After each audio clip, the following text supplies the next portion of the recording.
Monsieur le Président du comité d'organisation, Monsieur le Secrétaire général du PRD,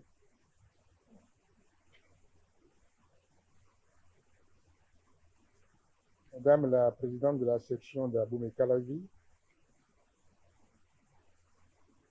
Mesdames et Messieurs les responsables du PRD à divers niveaux, Mesdames et Messieurs les délégués des sections, honorables invités, chers amis, comme chaque année,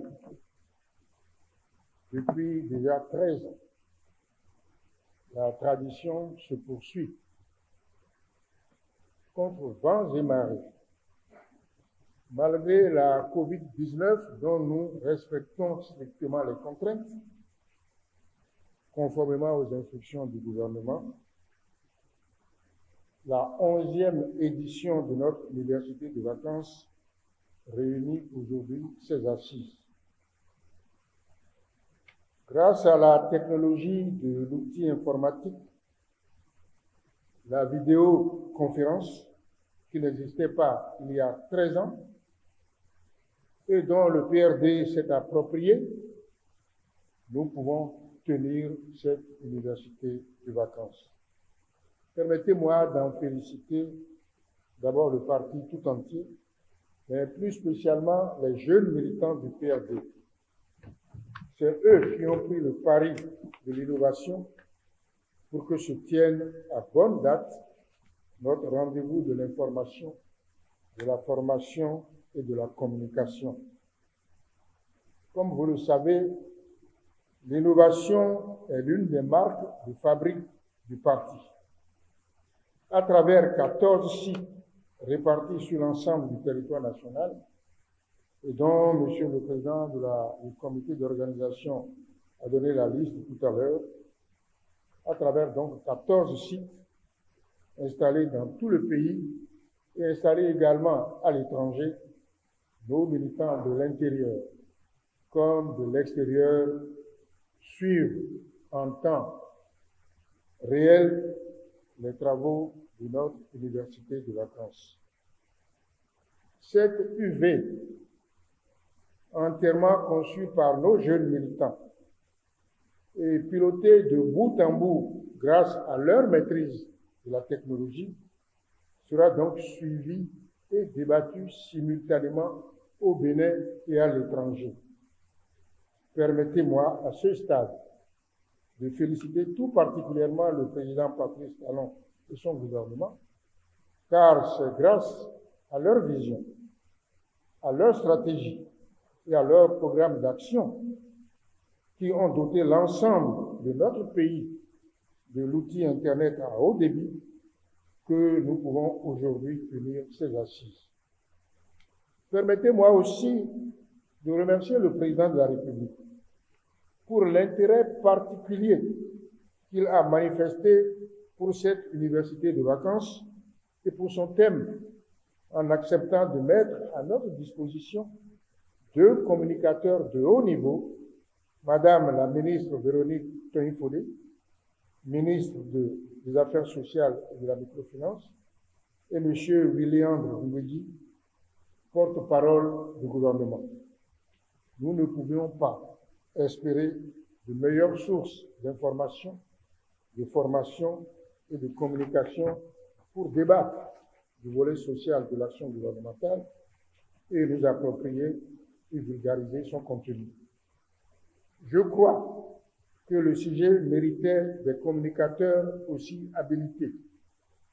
En effet, si on s'accorde presque unanimement à reconnaître les prouesses accomplies pendant le quinquennat 2021-2025 en matière de réforme et de gouvernance, en matière d'infrastructure, en matière d'extension de réseaux d'électricité et d'eau, un certain nombre de nos compatriotes demeurent sur leur faim lorsqu'on aborde le volet social de l'action du gouvernement. À telle enseigne que, à l'occasion de son discours inaugural du 23 mai 2021, en annonçant que ce second quinquennat sera placé sous le signe du progrès social, le président Patrice Talon a été salué par une immense ovation populaire. C'est dire qu'il y avait une attente, une grande attente du social. Le but de cette UV est donc de contribuer à combler cette attente en portant à la connaissance de nos militants et de la population ce qui a déjà été fait, ce qui se fait et ce qui se prépare pour les prochaines années. Le challenge du progrès social est un énorme challenge pour un pays comme le nôtre, qui se développe à vive allure. C'est un énorme challenge en effet, de satisfaire concomitamment les besoins de la population en couverture sanitaire, en couverture scolaire, en alimentation, en accès à l'électricité, à l'eau potable, en production agricole, domaine auquel s'ajoute l'autonomisation économique des femmes, la promotion des jeunes par la formation, l'emploi et l'entrepreneuriat, etc. Chers militants et chères militantes, distingués invités, il n'est un secret pour personne que les démocraties africaines sont confrontées à de grandes difficultés de gouvernance qui handicapent le progrès social. Elles ne parviennent pas à assurer les droits économiques et sociaux des citoyens. Les taux de croissance affichés servent souvent d'alibi à la pauvreté, car les populations n'en perçoivent pas toujours les dividendes. La mondialisation de l'économie, de la finance et des échanges, qui devait être porteuse de plus de prospérité, n'a malheureusement pas tenu ses promesses. Au total, l'écart ne cesse de se creuser entre riches et pauvres. Le fondement de la démocratie, c'est la liberté et la responsabilité en vue de la pleine émancipation des peuples, notamment leur émancipation économique et sociale.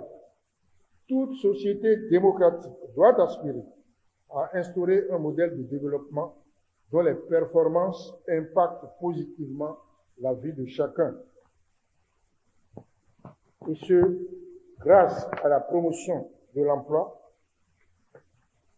grâce à un processus continu de création de richesses profitables à tous. C'est dans cette vision du développement que s'inscrit le discours d'investiture du 23 mai 2021 prononcé par le président Patrice Talon lorsqu'il a placé son nouveau quinquennat sous la dimension sociale du développement en inscrivant ses actions dans la dynamique des réformes structurelles qu'il a entreprises.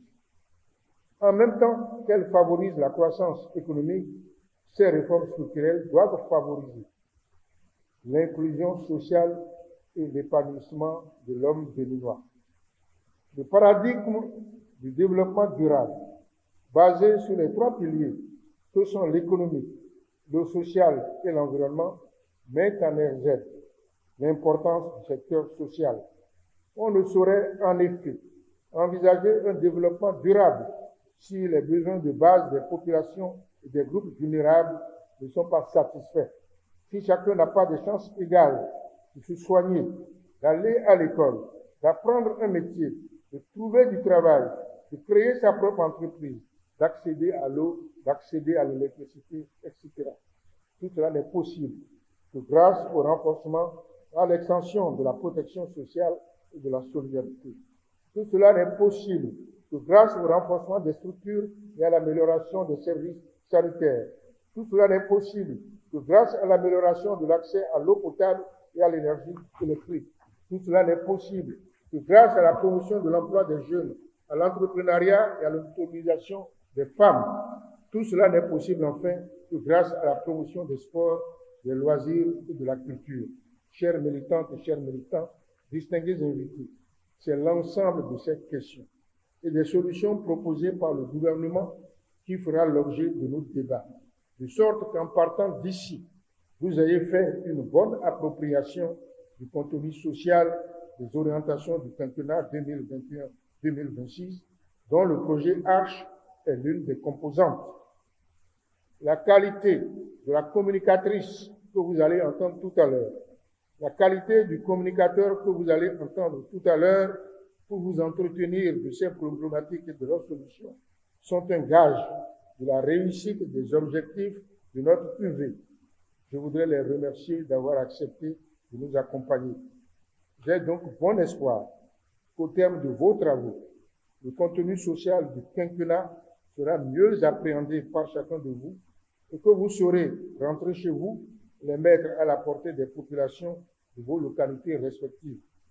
Je salue tous ceux qui, de près ou de loin, ont concouru à l'organisation de ces assises. Je salue la présence de nos amis de la presse écrite, audiovisuelle et numérique venus couvrir l'événement. Enfin, mesdames et messieurs les membres des instances du PRD, les coordonnateurs et vous tous, vaillants délégués de notre parti, qui avez fait le déplacement sur les 17 sites où se déroule simultanément cette activité, soyez remerciés pour votre mobilisation. En vous exhortant à faire de cette assise une rampe efficace de vulgarisation du contenu social du quinquennat 2021-2026 du président Patrice Talon, je déclare ouvert les travaux de l'édition 2021 de l'Université des vacances de PRD. Vive la démocratie, vive le progrès social, vive le Bénin, vive le PRD. Je vous remercie. Merci,